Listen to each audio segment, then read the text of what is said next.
था कभी नहीं कि खुश रहूं कि दुखी हो। कहा जाता है, कविता है बड़ा ही शानदार कि वाटिका में भांति भांति के फूल, वाटिका में भांति भांति के अनेकानेक पुष्प फूल फूल जाते अपने गर्व और गुमान में। वाटिका में अनेकानेक पुष्प फूल फूल जाते हैं अपने गर्व और गुमान में। कोई कोई देवता के शीश पर विराजता है, कोई सूख जाता फूलते ही बियाबान में। कोई सूख जाता है फूलते ही बियाबान में, खेत में। पांच पंखुड़ी सी देह का भविष्य कौन करे, पांच पंखुड़ी का सा देह का भविष्य कौन कहे। धूल बन जाना इसे विधि का विधान में, किंतु वंदनीय पुष्प है वही पूजनीय, किंतु वंदनीय पुष्प है वही जो छोड़ जाए बीज वसुधा में और सुगंध आसमान में।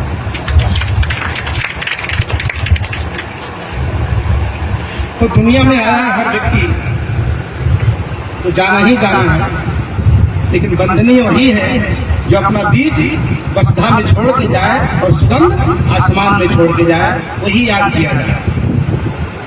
तो आज गुड़िया मौर्या नहीं चली गई, लेकिन एक ऐसा बीज यहाँ छोड़ के गई, एक ऐसा सुगंध छोड़ कर गई जो बीज की जो पैदावार है आने वाले समय में बढ़ने वाली है और सुगंध अनंत समय तक सुगंधित रहने वाली है। आज रोहित मौर्य जी को प्रति दुख व्यक्त करूं या इस कार्य के लिए खुशी व्यक्त करूं, तो जो हो चुका है, लेकिन वैसी परिस्थितियों में एक महत्वपूर्ण निर्णय लेना आसान नहीं होता। सबको पता है कि शरीर जब नहीं रहा तो जल ही जाना है, लेकिन जला हुआ शरीर, मरा हुआ शरीर भी कोई देने को तैयार नहीं होता। इससे लगता है कि घाट पर जाएगा तो हो सकता जिंदा लौट के आ जाए, लोग सोचते हैं। लेकिन जब पक्का ये तय हो गया है कि सब कुछ अनित्य है, सब कुछ इमॉर्टल है, सब कुछ नश्वर है, इसका बोध जब हो गया हमें, हम बुद्ध के अनुयायी हैं, इसका बोध हो गया है, तो जो कुछ बचा है अगर वही समाज के काम आ जाए, देश के काम आ जाए, इससे उसका जीवन सौभाग्यशाली बन जाता है। शायद वो जिंदा रहती गुड़िया तो अपने परिवार के काम आ सकती थी, अपने बच्चों के काम आ सकती थी, अपने पति के काम आ सकती थी, लेकिन आज नहीं है। तो उनके द्वारा जो किया गया कार्य है, उनके पति रोहित मौर्य जी के द्वारा जो किया काम है, वो आने वाले समाज के लिए प्रेरणा स्रोत बन गया है। इसके लिए मैं रोहित मौर्य के इस जज्बाती महत्वपूर्ण निर्णय को, इस बहादुरीपूर्ण निर्णय को धन्यवाद देता हूं और उससे प्रेरित भी होता हूं। आज बचपन से हम लोग गाना गाते आए हैं, आप लोग भी भजन गाते होंगे कि अंगरन के आंख गलू कोढ़ियन का काया, अंगरन के आंख गलू कोढ़ियन की काया।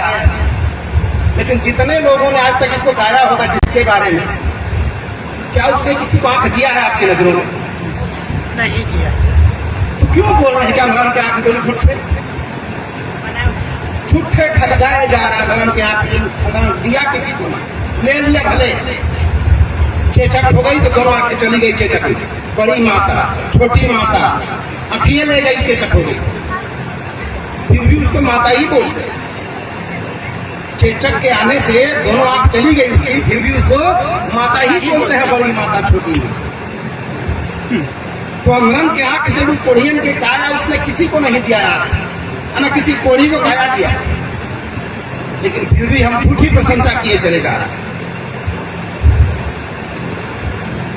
और जिसने सचमुच आंख दिया है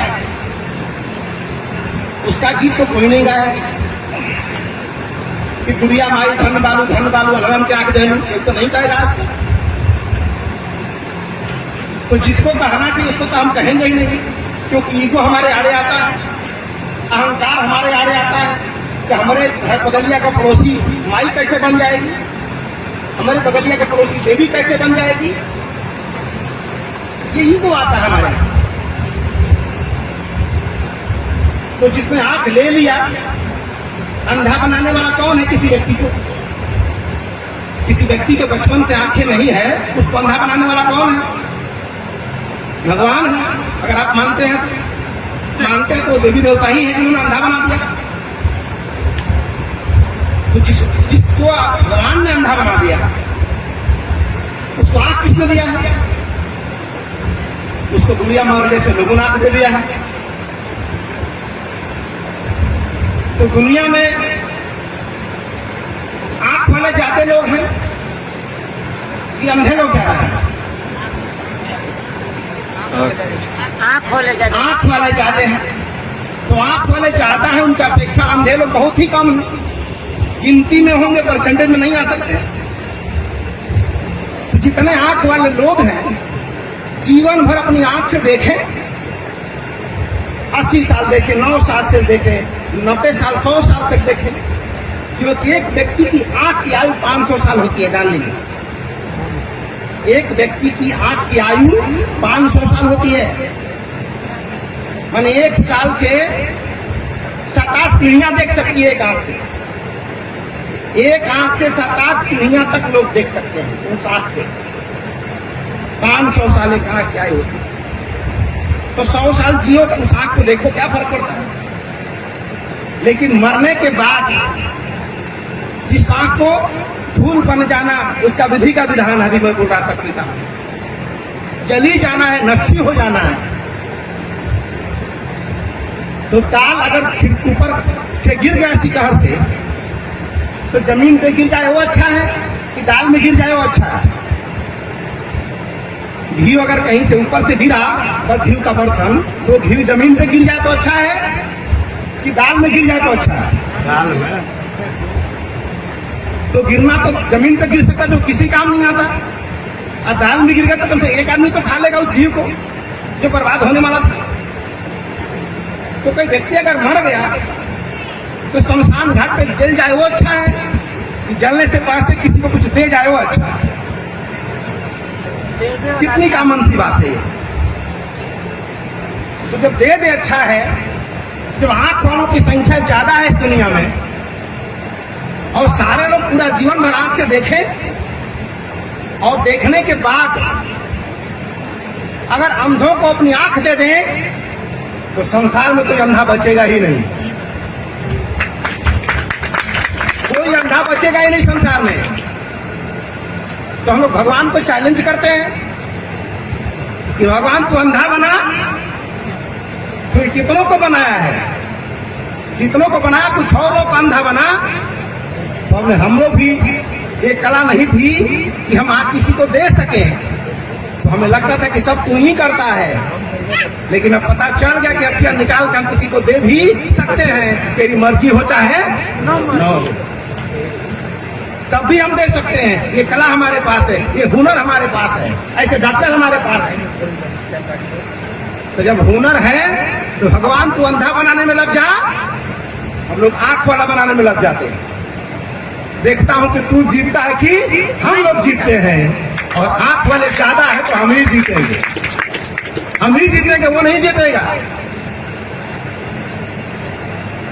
अब हमको होश हो जाना चाहिए कि आंख किसने दिया है, आंख किसने दिया है। तो जब तक हमें पता नहीं था कि आंख कोई और देता है, और ये तो आंख जो है हमारी, वो किसने दिया है? वो हमारे माँ बाप ने दिया है। अगर हमारे माँ बाप न होते तो आंख हमारी दुनिया में जन्म ही नहीं लेती। तो जन्म ही नहीं लेती तो आंखें देते कैसे? अखिया देते ही कैसे, जब अखिया नहीं रहती तो अखिया जो हमने दिया है उसको देने वाले भी हमारे माँ बाप हैं। माँ बाप ना होते तो ये दोनों आंख हमारे पास नहीं होती। तो देवता पर देवता यहीं बैठे हुए हैं, इधर ध्यान नहीं है। एक गीत गाते हैं हम लोग सावन में, गीत गाते हुए जाती है एक भीड़ बड़ी जबरदस्त एक तरफ और कहती है कि रोते रोते जाते हैं और हंसते हंसते आते। आपने देखा है किसी को ऐसा कि कंधे पर लोटिया लेके गया हो, रोते रोते बिलखते गया हो, उधर से डीजे बजाते आया हो? कभी देखा आपने? सावन में भी लगेगी भीड़, रोड जाम हो जाएगा, ट्रैफिक खत्म हो जाएगी और डीजे लगा रहेगा कि ऊंचे पर्वत पे रानी माँ ने दरबार लगाया है, तेरे दरबार में लोग रोते रोते जाते हैं और हंसते हंसते आते हैं। तो एक उदाहरण बता दीजिए जो रोते रोते गया हो और हंसते हंसते आया हो। बल्कि जाते हैं लोग डीजे बजाते हुए, हंसते हुए और उधर से रोते हुए पैर टेढ़ा करके ऐसे लगड़ाते लगड़ाते आते हैं। बड़ा टूट गया लगाते क्यों ऐसा? तो ये झूठी प्रशंसा क्यों किए जा रहे हैं? ये झूठी प्रशंसा क्यों किए जा रहे हैं? वैसा होता है तो बोलो।